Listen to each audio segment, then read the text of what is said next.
Welcome, my name is Nikki and I'm a user experience designer or product designer. But if you're not familiar what a UX designer or product designer is, we design digital products. So when I say digital products, imagine websites and applications. For example, when you use Instagram, it was designed by a product designer or multiple product designers probably. I find day in the life videos very interesting, so I thought I'd make one myself.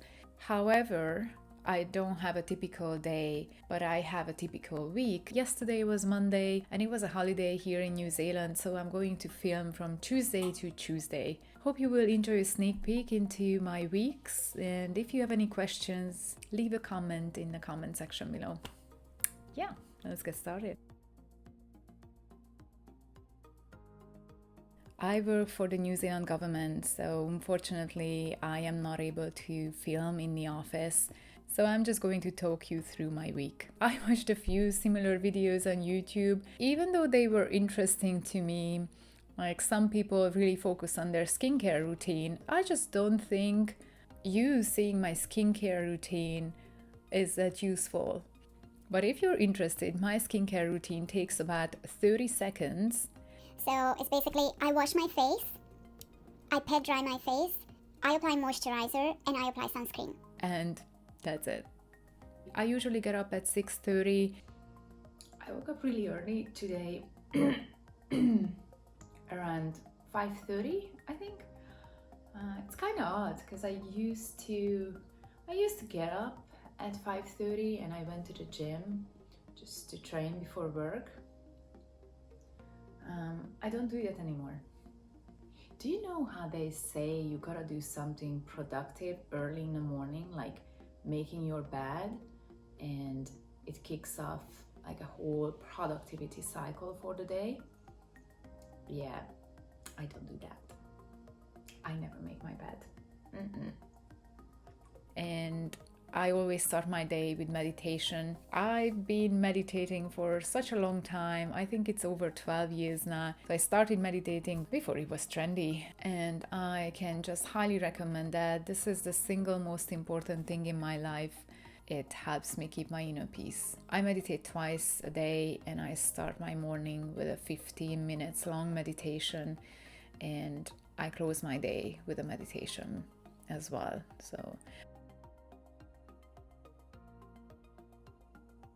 So how I get ready in the morning, I check the weather forecast the previous night.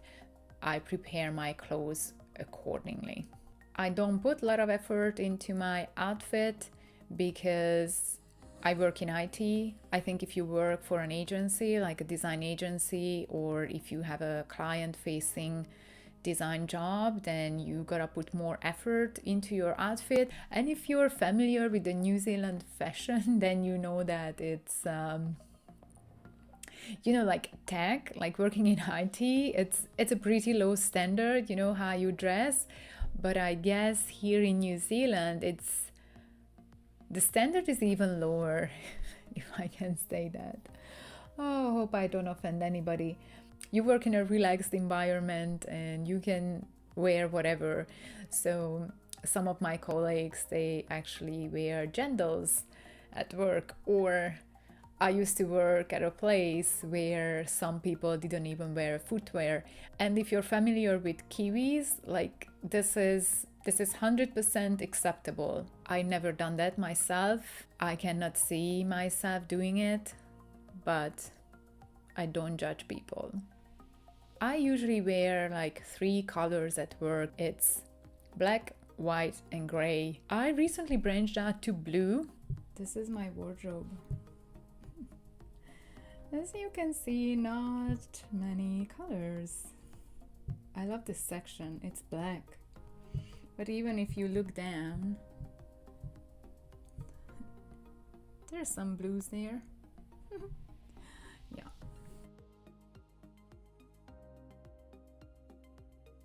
A lot of people actually ask me about the gender ratio in tech, in IT. I must say the ratio of the genders is getting better, so I see more females coming into this industry. And now we have the non-binary genders as well. What I can tell, the teams that I work with right now, they are male dominated. My UX team, my immediate team, consists of 2 other UX designers and 1 UX developer and me. I am the only female in this team. 3 of them, they are men. I only work with male developers and I only work with male test engineers, and all of my product owners are men as well. I used to work with 1 gender neutral person, but they left. The only females I work with who are part of a squad are the business analysts. If you would like to get an advice on how to be a female in this industry, just be whoever you are. Own your femininity. You're a female. You don't need to be one of the boys, but always be professional and never cross that line. That's the best advice that I can give you.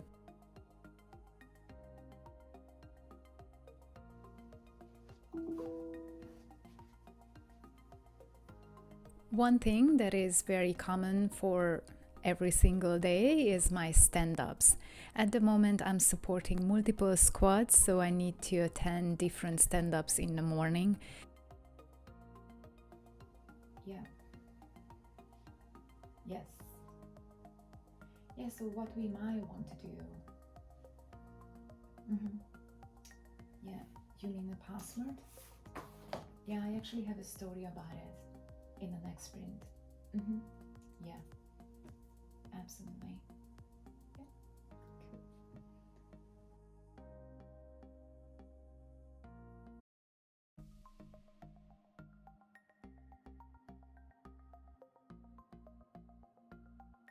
After my stand-ups, I usually have about 30 minutes gap until my next meeting.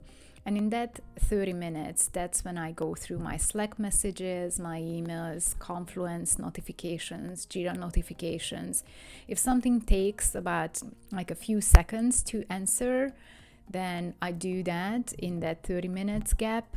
But if I need to think about a solution or I need to think about the answer, then I just write it down in my notebook and I make sure I come back to it after my meeting's finished.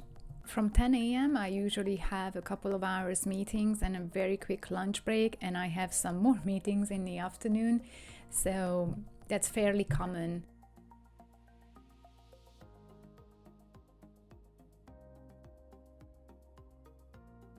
If I really need to get something done before my stand-ups, I usually start my days earlier, around 7:30 a.m. So then I have this focused hours without notifications, without messages, then I can really focus on delivering the work. My morning hours usually the best hours, so I usually get a lot of things done in the morning just in an hour or 90 minutes. When I'm working from home, like today, I have a proper lunch break, and during my lunch break, I usually go for a walk with my dog.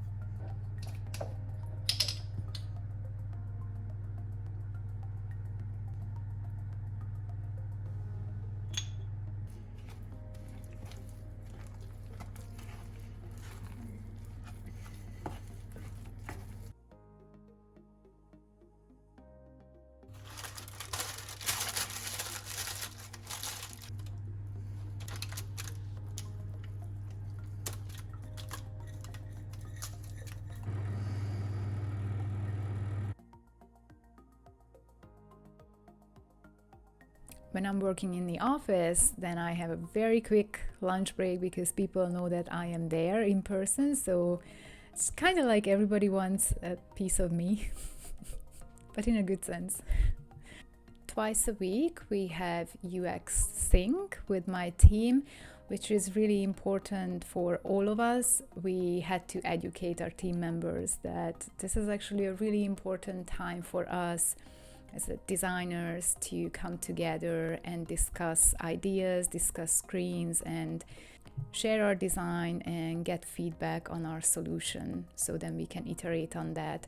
If you're a solo designer, you can do your work effectively as well, but you might need to do more desk research. I find it beneficial when I have someone next to me, so then I can talk to another designer and bounce ideas off. Because of the complexity of the work I do, I don't really have a typical day. I do have a typical week. I just got home from work and walked the dog. It was a good day. I couldn't film any of it in the office. We had a very successful workshop, so it was a good conversation. I need to synthesize the information until it's fresh in my head. So that's what I'm gonna do this evening, and tomorrow I will be working from home again. I am a design generalist, so I can do user research, information architecture, usability testing, prototyping, wireframing, UI design, business analysis. I can do stakeholder management and project management. I also do strategy and product roadmap at the same time. My day didn't go as I planned, so I have some random requests that I need to attend to, which means I had to postpone some of the tasks that I planned to do today. I will have a meeting soon and we are going to write some HTML, CSS. Sometimes as a UX designer, you need to write code as well. I know some people would say HTML and CSS are not code, but I just call them code. Then I will have some more meetings and finish the day. I'm actually writing a Confluence page based on the discussion that we had yesterday, and I can share that with the team so everybody can just come here and comment on that, or if they have some questions then they can ask me. So yeah, this is my Confluence page. Have a look.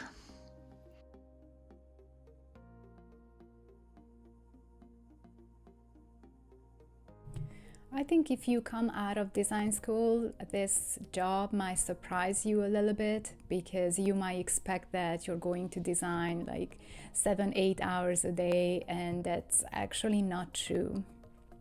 I probably designed more in the past, but as I progressed in my career, nowadays maybe about 20-25% of my work is actually design work when I am in the tool and I'm using Figma and designing interfaces.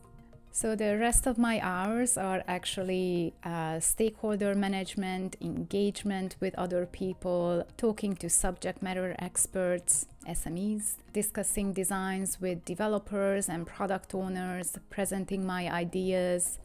I actually spend a good amount of time understanding the business requirements and user needs. I also do user interviews, customer interviews.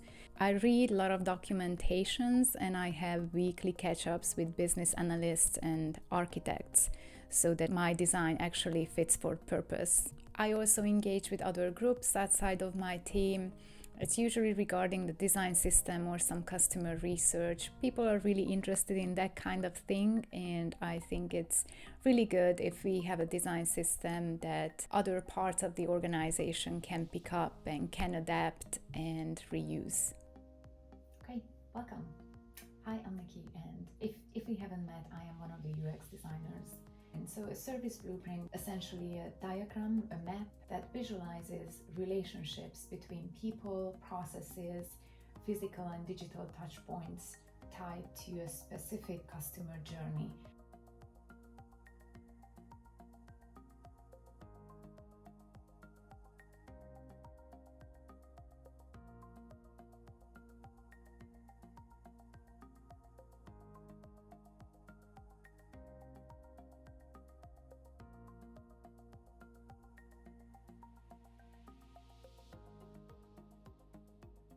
I find it challenging to block out my calendar and just do focused work. Sometimes I do my best work on Friday, where people really try to get things done, and then I have about 5 or 6 hours where I can really sit down and really produce a week of work.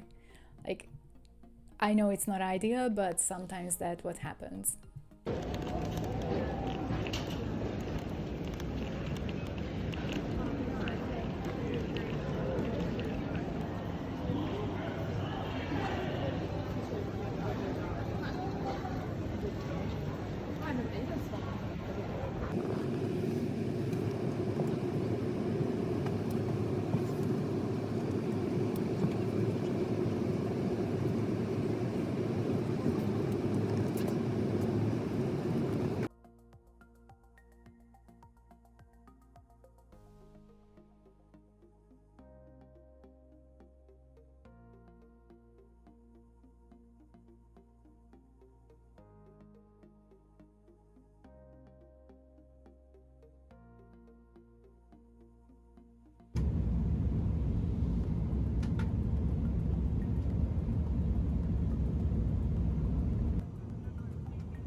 So just checked in after the workshop. Not sure what I'm looking at here. I'm just gonna go for a nice walk and meet up with my team for a drink and dinner, and I'm probably gonna go to bed early. Yeah, it was a long day. There are these cute alleys everywhere. It's really nice.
I'm building my website in Webflow. There's a lot of tricks to it.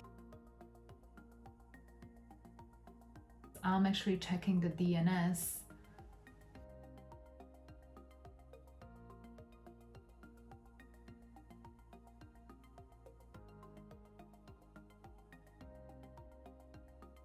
I got home from the work trip. This is end of my very first vlog. If you enjoyed this kind of content, please give the video a thumbs up. Thanks again, and I see you next time. Bye.